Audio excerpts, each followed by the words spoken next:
আপনি যদি হঠাৎ প্রাচীন গ্রিসের রাস্তায় পৌঁছে যেতেন, কয়েক ঘন্টার মধ্যেই হয়তো বাঁচার আশা হারিয়ে ফেলতেন। ভয়, যুদ্ধের আতঙ্ক, রোগের বিস্তার আর কঠোর আইন মানুষের জীবনকে প্রতিদিন অনিশ্চয়তা আর বিপদের দিকে ঠেলে দিত। এই ভিডিওতে জানবেন কেন ইতিহাসের বিখ্যাত সেই সভ্যতা বাস্তবে আধুনিক মানুষের জন্য ছিল ভয়ঙ্কর এক পরীক্ষা। প্রাচীন গ্রিসের শহরে ঢুকতেই আপনি বুঝতেন জীবন এখানে কঠিন, কারণ রাস্তা ছিল ধুলোময় আর নিরাপত্তা ছিল অস্থির। এথেন্সের বাজারে সাধারণ মানুষ সকাল থেকেই খাদ্য সংগ্রহে ব্যস্ত থাকত, কারণ দুর্ভিক্ষ ছিল প্রায় নিয়মিত ভয়। অধিকাংশ ঘরে পরিষ্কার পানির ব্যবস্থা ছিল না, তাই মানুষ দূরের কূপ থেকে ভারী কলস বহন করে আনত প্রতিদিন।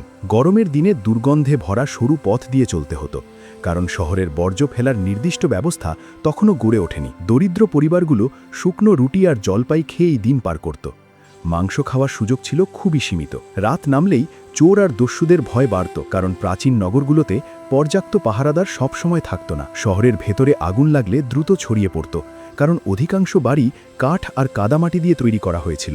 অসুস্থ হলে আধুনিক ওষুধের বদলে ভেষজ আর কুসংস্কারের ওপর নির্ভর করতে হতো, যা অনেক সময় প্রাণঘাতী হতো। ছোটখাটো আঘাতও বিপজ্জনক হয়ে উঠত, কারণ সংক্রমণ প্রতিরোধের কার্যকর চিকিৎসা তখন মানুষের জানা ছিল না। সাধারণ শ্রমিকদের দিনের বেশিরভাগ সময় কঠিন শারীরিক কাজে কাটত। বিশ্রামের সুযোগ খুব কম মানুষের জন্য ছিল। সমাজে ধনী আর দরিদ্রের পার্থক্য এত স্পষ্ট ছিল যে সাধারণ নাগরিক প্রায়ই অপমান আর অবহেলার শিকার হতো। আপনি যদি আধুনিক আরামদায়ক জীবনে অভ্যস্ত হতেন, তাহলে প্রাচীন গ্রিসের প্রথম দিনই আপনার কাছে দুঃস্বপ্ন মনে হতো। প্রাচীন গ্রিসের সকালের খাবার সাধারণত ছিল পাতলা রুটি আর মদ মেশানো পানি, যা আজকের মানুষের কাছে অস্বস্তিকর লাগত। শস্য উৎপাদন কম হলে পুরো শহরে খাদ্য সংকট দেখা দিত, ফলে মানুষ অনেক সময় না খেয়েই রাত কাটাতে বাধ্য হয়ে। মাছ ছিল জনপ্রিয় খাবার, কিন্তু দরিদ্র মানুষ পচা বা অতিরিক্ত লবণ দেওয়া মাছ কিনতেই বেশি বাধ্য হতো নিয়মিত। মধু ছিল অন্যতম প্রধান মিষ্টি উপাদান, কারণ চিনির ব্যবহার তখনও গ্রিক সমাজে ছড়িয়ে পড়েনি সম্পূর্ণভাবে। রান্নার সময় পরিষ্কার পরিচ্ছন্নতার অভাব থাকায় খাদ্য থেকে রোগ ছড়িয়ে পড়া ছিল অত্যন্ত সাধারণ একটি ঘটনা। গরিব পরিবারে শিশুরা অপুষ্টিতে ভুগত, কারণ পর্যাপ্ত শাকসবজি আর প্রোটিন সবার জন্য সহজলভ্য ছিল না। শীতকালে খাদ্য সংরক্ষণ কঠিন হয়ে যেত, ফলে শুকনো রুটি আর জলপাই দিয়েই অনেক পরিবার বেঁচে থাকত নিয়মিত। ভোজসভায় ধনী ব্যক্তিরা বিলাসী খাবার খেলেও সাধারণ মানুষ তাদের দিকে তাকিয়ে ক্ষুধা সহ্য করত নীরবে। কৃষকদের কঠোর পরিশ্রমের পরও খরা বা যুদ্ধের কারণে পুরো বছরের ফসল মুহূর্তেই ধ্বংস হয়ে যেতে পারত। অনেক সময় মানুষ ক্ষুধা নিবারণের জন্য পাতলা স্যুপে অতিরিক্ত পানি মিশিয়ে পরিবারকে খাওয়াতে বাধ্য হতো। বাজারে খাবারের দাম হঠাৎ বেড়ে গেলে নিম্নবিত্ত মানুষের জীবনে ভয়াবহ দুর্ভোগ নেমে আসত খুব দ্রুতই। আধুনিক ফাস্ট ফুডে অভ্যস্ত কেউ যদি সেখানে যেতেন, তাহলে প্রাচীন গ্রিসের সাধারণ খাদ্য তালিকা সহ্য করা কঠিন হতো। প্রাচীন গ্রিসের নগর রাষ্ট্রগুলো প্রায়ই যুদ্ধে জড়িয়ে পড়ত, তাই সাধারণ পুরুষদের সৈনিক হতে বাধ্য করা হতো। ভারী ব্রোঞ্জের বর্ম পরে দীর্ঘ সময় হাঁটতে হতো, যা প্রচণ্ড গরমে শরীরকে দুর্বল করে দিত দ্রুতই। যুদ্ধে ব্যবহৃত বর্শা আর ঢাল বহন করা ছিল অত্যন্ত কষ্টকর, বিশেষত অনভিজ্ঞ তরুণদের জন্য খুবই কঠিন। স্পার্টার যোদ্ধাদের শৈশব থেকেই কঠোর প্রশিক্ষণ দেওয়া হতো, যেখানে দুর্বলতা প্রকাশ করা ছিল লজ্জার বিষয়। সৈনিকদের দিনের পর দিন অল্প খাবারে টিকে থাকতে হতো, কারণ সরবরাহ ব্যবস্থা প্রায়ই ভেঙে পড়ত যুদ্ধে। নৌযুদ্ধে অংশ নেওয়া নাবিকরা ঝড় আর শত্রু আক্রমণের মধ্যে মৃত্যু ভয় নিয়েই সমুদ্রে ভেসে থাকত দীর্ঘ সময়। অনেক সৈনিক যুদ্ধ শেষে বাড়ি ফিরতে পারত না, ফলে পরিবারগুলো অনিশ্চয়তা আর শোকের মধ্যে জীবন কাটাত দীর্ঘ সময়। পরাজিত শহরের মানুষকে দাসে পরিণত করা হতো, যা পুরো গ্রিক সমাজে আতঙ্কের কারণ হয়ে দাঁড়াত প্রায়ই। যুদ্ধের সময় শহরের খাদ্য মজুদ কমে গেলে সাধারণ নাগরিকদের দুর্ভিক্ষের মতো পরিস্থিতি সহ্য করতে হতো প্রায়ই। সৈনিকদের মধ্যে রোগ ছড়িয়ে পড়া ছিল সাধারণ ঘটনা, কারণ শিবিরে স্বাস্থ্যকর পরিবেশ বজায় রাখা সম্ভব হতো না। আধুনিক আরামপ্রিয় মানুষ প্রাচীন গ্রিক সেনাজীবনের কঠোরতা একদিনও সহ্য করতে পারতেন না সহজে। প্রাচীন গ্রিসের অর্থনীতি অনেকাংশে দাসদের শ্রমের উপর নির্ভর করত, যা ছিল অত্যন্ত নিষ্ঠুর একটি ব্যবস্থা। যুদ্ধবন্দী মানুষদের বাজারে বিক্রি করা হতো, আর তাদের পরিবারের সঙ্গে পুনরায় দেখা হওয়ার সম্ভাবনা প্রায় থাকত না।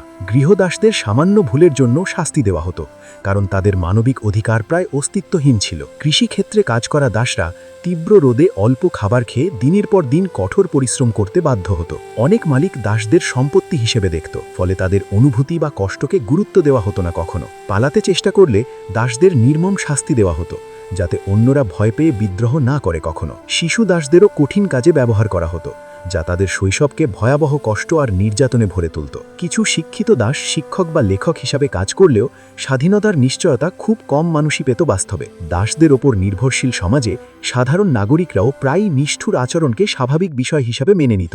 মানবাধিকার সম্পর্কে আধুনিক ধারণা নিয়ে কেউ সেখানে গেলে এই নিষ্ঠুর বাস্তবতা মেনে নেওয়া অসম্ভব মনে হতো। প্রাচীন গ্রিসের জ্ঞান আর দর্শনের আড়ালেও দাসপ্রথার ভয়াবহ ছায়া প্রতিদিন মানুষের জীবনকে প্রভাবিত করত।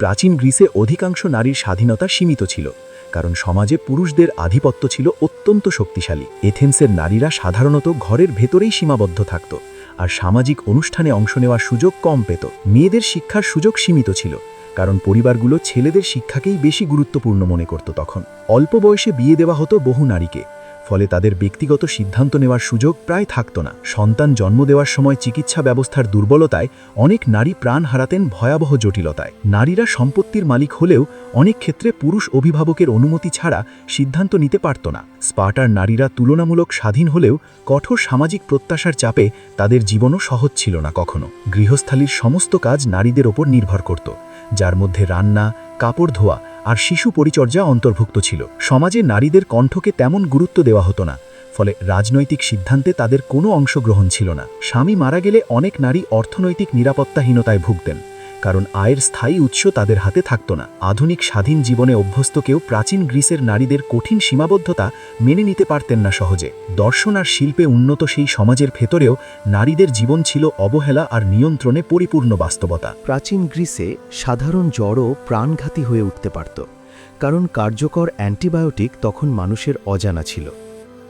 চিকিৎসকরা শরীরের ভারসাম্য তত্ত্বে বিশ্বাস করতেন, তাই অনেক রোগের ভুল চিকিৎসা করা হতো নিয়মিতভাবে। অস্ত্রোপচারের সময় জীবাণুমুক্ত যন্ত্র ব্যবহার করা হতো না, ফলে সংক্রমণে রোগীর মৃত্যু ঘটত প্রায়ই পরে। মহামারী ছড়িয়ে পড়লে পুরো শহর আতঙ্কে ভরে উঠত, কারণ রোগ প্রতিরোধের বৈজ্ঞানিক ধারণা সীমিত ছিল তখন। প্লেগের মতো রোগ এথেন্সে হাজার হাজার মানুষের মৃত্যু ঘটিয়েছিল, যা সমাজকে গভীর সংকটে ফেলেছিল ভয়াবহভাবে। দাঁতের ব্যথা বা সংক্রমণ হলে মানুষকে প্রচণ্ড যন্ত্রণা সহ্য করতে হতো, কারণ আধুনিক ডেন্টাল চিকিৎসা ছিল না। অনেক রোগী ভেষজ আর দেবতার আশীর্বাদের উপর নির্ভর করত, কারণ চিকিৎসা বিজ্ঞানের উন্নতি তখনও সীমিত ছিল। আহত সৈনিকদের চিকিৎসা দিতে গিয়ে চিকিৎসকেরাও সংক্রমণে আক্রান্ত হয়ে পড়তেন অনেক সময় যুদ্ধক্ষেত্রে। শিশু মৃত্যুর হার ছিল অত্যন্ত বেশি, কারণ অপুষ্টি আর সংক্রমণ ছোট শিশুদের জন্য মারাত্মক বিপদ হয়ে দাঁড়াত তখন। পরিষ্কার পানির অভাব থেকে পেটের রোগ ছড়িয়ে পড়ত, যা দুর্বল মানুষদের দ্রুত মৃত্যুর দিকে ঠেলে দিত তখন। প্রাচীন গ্রিসের মানুষ দেবদেবীর ক্রোধকে ভয় পেত, তাই ধর্মীয় আচার পালনে ব্যর্থ হওয়া বড় অপরাধ মনে করা হতো। বজ্রপাত, খরা বা ভূমিকম্পকে দেবতাদের অসন্তোষ হিসেবে দেখা হতো, যা সাধারণ মানুষের মধ্যে আতঙ্ক ছড়াত। ওরাকলের ভবিষ্যৎবাণীকে অত্যন্ত গুরুত্ব দেওয়া হতো, ফলে রাজনৈতিক সিদ্ধান্তেও ধর্মীয় মতামতের প্রভাব ছিল প্রবল। রোগব্যাধিকে অনেক সময় দেবতার শাস্তি ভাবা হতো, তাই মানুষ চিকিৎসার বদলে মন্দিরে প্রার্থনা করতে ছুটে যেত তখন। বলি ছিল প্রচলিত ধর্মীয় প্রথা, যেখানে পশু হত্যা করে দেবতাদের সন্তুষ্ট করার চেষ্টা করা হতো প্রায়। সমুদ্রযাত্রার আগে নাবিকরা দেবতার আশীর্বাদ চাইত, কারণ ঝড়কে অতিপ্রাকৃত শক্তির অভিশাপ মনে করা হতো তখন। যুদ্ধ শুরুর আগেও পুরোহিতদের মতামত নেওয়া হতো, কারণ খারাপ লক্ষণকে ভয়াবহ বিপদের ইঙ্গিত ধরা হতো তখন। কুসংস্কারের কারণে অনেক নিরীহ মানুষকে সন্দেহের চোখে দেখা হতো, বিশেষত দুর্ভিক্ষ বা মহামারীর সময়কালে। মন্দিরগুলো শুধু ধর্মীয় স্থান নয়, রাজনৈতিক আর সামাজিক প্রভাবের কেন্দ্র হিসেবেও কাজ করত নিয়মিতভাবে। দেবতাদের সম্মান না করলে দুর্ভাগ্য নেমে আসবে, এই বিশ্বাস মানুষের দৈনন্দিন আচরণকে গভীরভাবে নিয়ন্ত্রণ করত তখন। আধুনিক বৈজ্ঞানিক চিন্তায় অভ্যস্ত কেউ সেই সমাজের অতিরিক্ত কুসংস্কার দেখে বিস্মিত হয়ে যেতেন সহজেই। দর্শনের বিকাশ ঘটলেও সাধারণ মানুষের জীবনে ভয় আর ধর্মীয় বিশ্বাসের প্রভাব ছিল অত্যন্ত গভীর বাস্তবতা। প্রাচীন গ্রিসে নাট্যশালা ছিল জনপ্রিয় বিনোদনের জায়গা, কিন্তু সেখানে প্রদর্শিত গল্পগুলো প্রায়ই ছিল করুণ আর সহিংস। ক্রীড়া প্রতিযোগিতায় অংশ নেওয়া খেলোয়াড়দের কঠোর অনুশীলন করতে হতো, কারণ পরাজয় ছিল বড় অপমানের বিষয়। অলিম্পিক খেলায় প্রতিযোগীরা প্রায় নগ্ন অবস্থায় অংশ নিত, যা সেই সময়ের সামাজিক সংস্কৃতির অংশ হিসেবে বিবেচিত হতো। দর্শকেরা যুদ্ধ আর সহিংসতার গল্প শুনে আনন্দ পেত, কারণ কঠোর বাস্তব জীবনে বিনোদনের সুযোগ সীমিত ছিল। মদ্যপান ভোজসভায় ধনী পুরুষরা দীর্ঘ সময় ধরে আলোচনা আর আনন্দে মেতে থাকলেও দাসদের কাজ করতে হতো তখন। অনেক উৎসবে অতিরিক্ত মদ্যপান থেকে বিশৃঙ্খলা সৃষ্টি হতো, যা কখনো কখনো সহিংস সংঘর্ষে রূপ নিতে পারে। সাধারণ মানুষ নাটক দেখে রাজনীতি আর সমাজ সম্পর্কে ধারণা পেলেও বিনোদনের সুযোগ সবার জন্য সমান ছিল না। খেলাধুলায় আহত হওয়া খুব সাধারণ ঘটনা ছিল, কারণ নিরাপত্তা ব্যবস্থা আধুনিক সময়ের মতো উন্নত ছিল না তখন। গায়ক আর কবিরা সমাজে সম্মান পেতেন, কিন্তু দরিদ্র শিল্পীদের জীবনে আর্থিক অনিশ্চয়তা সবসময় বিরাজ করত তখন। উৎসবের সময় পশু বলিদান আর বড় ভোজের আয়োজন হলেও অনেক দরিদ্র মানুষ সেই আনন্দের বাইরে থাকত সবসময়। আধুনিক বিনোদনের নিরাপদ পরিবেশে বড় হওয়া মানুষ প্রাচীন গ্রিসের কঠোর উৎসব সংস্কৃতি সহ্য করতে পারতেন না সহজেই। শিল্প আর নাটকের জন্য বিখ্যাত সেই সমাজের আনন্দের আড়ালেও কষ্ট আর বৈষম্যের বাস্তবতা লুকিয়েছিল সবসময়। প্রাচীন গ্রিসের আদালতে বিচার সবসময় ন্যায়সঙ্গত হতো না, কারণ ধনী আর প্রভাবশালীরা বিশেষ সুবিধা পেত প্রায়ই। অপরাধের শাস্তি অনেক সময় অত্যন্ত কঠোর ছিল, যেখানে নির্বাসন বা মৃত্যুদণ্ড সাধারণ বিষয় হিসেবে ব্যবহৃত হতো। এথেন্সে নাগরিকদের ভোটাধিকার থাকলেও নারী, দাস আর বিদেশিরা রাজনৈতিক অধিকার থেকে বঞ্চিত থাকত তখন। রাজনৈতিক বিরোধীদের বিরুদ্ধে ষড়যন্ত্র আর অপবাদ ছড়ানো ছিল সাধারণ ঘটনা, যা সমাজে অস্থিরতা বাড়িয়ে তুলত তখন। দার্শনিক সক্রেটিসকেও মৃত্যুদণ্ড দেওয়া হয়েছিল, কারণ তার চিন্তাধারা অনেক ক্ষমতাবান ব্যক্তিকে অস্বস্তিতে ফেলেছিল তখন। শহর রাষ্ট্রগুলোর মধ্যে ক্ষমতার লড়াই সাধারণ মানুষের জীবনে যুদ্ধ আর অর্থনৈতিক সংকট ডেকে আনত প্রায়। বিচার ব্যবস্থায় আবেগপ্রবণ বক্তৃতা বড় ভূমিকা রাখত, ফলে সত্যের চেয়ে জনপ্রিয়তা বেশি গুরুত্ব পেত কখনো কখনো। কর আদায় কঠোর হলে নিম্নবিত্ত নাগরিকদের জীবন আরও দুর্বিষহ হয়ে উঠত খুব দ্রুত অর্থনৈতিক চাপের কারণে। রাজনৈতিক নেতারা জনগণের সমর্থন পেতে বড় প্রতিশ্রুতি দিলেও বাস্তবে অনেক সময় তা পূরণ করতেন না কখনো। সামান্য অভিযোগ থেকেও বড় শাস্তি হতে পারত, কারণ আইন প্রয়োগ সবসময় ধারাবাহিক বা নিরপেক্ষ ছিল না। আধুনিক গণতন্ত্রের ধারণা নিয়ে কেউ সেখানে গেলে নাগরিক অধিকারের সীমাবদ্ধতা দেখে বিস্মিত হয়ে যেতেন সহজেই। প্রাচীন গ্রিসের রাজনৈতিক ইতিহাস গৌরবময় হলেও সাধারণ মানুষের জীবনে তা প্রায়ই ভয় আর অনিশ্চয়তা সৃষ্টি করত তখন। প্রাচীন গ্রিসের জীবন ছিল কঠোর শ্রম, অনিশ্চয়তা আর ভয়াবহ স্বাস্থ্য ঝুঁকির পরিপূর্ণ একটি বাস্তব অভিজ্ঞতা। আধুনিক প্রযুক্তি ছাড়া দৈনন্দিন কাজ সম্পন্ন করতেই মানুষের শরীর আর মানসিক শক্তির বড় পরীক্ষা দিতে হতো প্রতিদিন। খাবারের সংকট, রোগ আর যুদ্ধের ভয় একসঙ্গে মানুষের জীবনকে সবসময় অস্থির আর ক্লান্তিকর করে রাখত তখন। সমাজের বৈষম্য এত গভীর ছিল যে দরিদ্র মানুষের জন্য নিরাপদ বা আরামদায়ক জীবন কল্পনা করাও কঠিন ছিল তখন। দাসপ্রথা আর নারীদের সীমাবদ্ধতা প্রমাণ করে সেই সভ্যতার উজ্জ্বল দিকের পাশাপাশি অন্ধকার বাস্তবতাও ছিল প্রবল।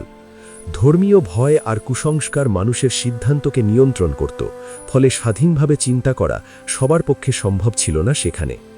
চিকিৎসার সীমাবদ্ধতার কারণে সামান্য অসুস্থতাও জীবনকে হঠাৎ শেষ করে দিতে পারত নির্মম বাস্তবতার মধ্যে দিয়ে। যুদ্ধবিধ্বস্ত সমাজে পরিবার হারানো বা দাসে পরিণত হওয়ার ভয় সাধারণ মানুষের প্রতিদিনের চিন্তার অংশ ছিল তখন। বিনোদন আর দর্শনের উন্নতির পরও অধিকাংশ নাগরিকের জীবন কষ্ট, শ্রম আর অনিশ্চয়তায় ভরা ছিল সবসময়। আধুনিক আরামদায়ক পরিবেশে বড় হওয়া মানুষ প্রাচীন গ্রিসের কঠোর বাস্তবতায় দ্রুত শারীরিকভাবে ভেঙে পড়তেন তখন। ইতিহাসের বইয়ে সভ্যতাটিকে মহান মনে হলেও বাস্তব জীবনে সেখানে টিকে থাকা ছিল অত্যন্ত কঠিন একটি সংগ্রাম। তাই আপনি যদি সময় ভ্রমণ করে প্রাচীন গ্রিসে পৌঁছাতেন, তাহলে একদিন টিকে থাকাই আপনার জন্য বিশাল চ্যালেঞ্জ হতো তখন। আধুনিক হাসপাতালের নিরাপত্তা ছাড়া কেউ সেখানে গেলে সামান্য অসুস্থতাও বড় বিপদ মনে হতো সহজেই। প্রাচীন গ্রিসের চিকিৎসা জ্ঞান ইতিহাসে গুরুত্বপূর্ণ হলেও বাস্তব জীবনে তা সবসময় মানুষের জীবন বাঁচাতে পারত না তখন।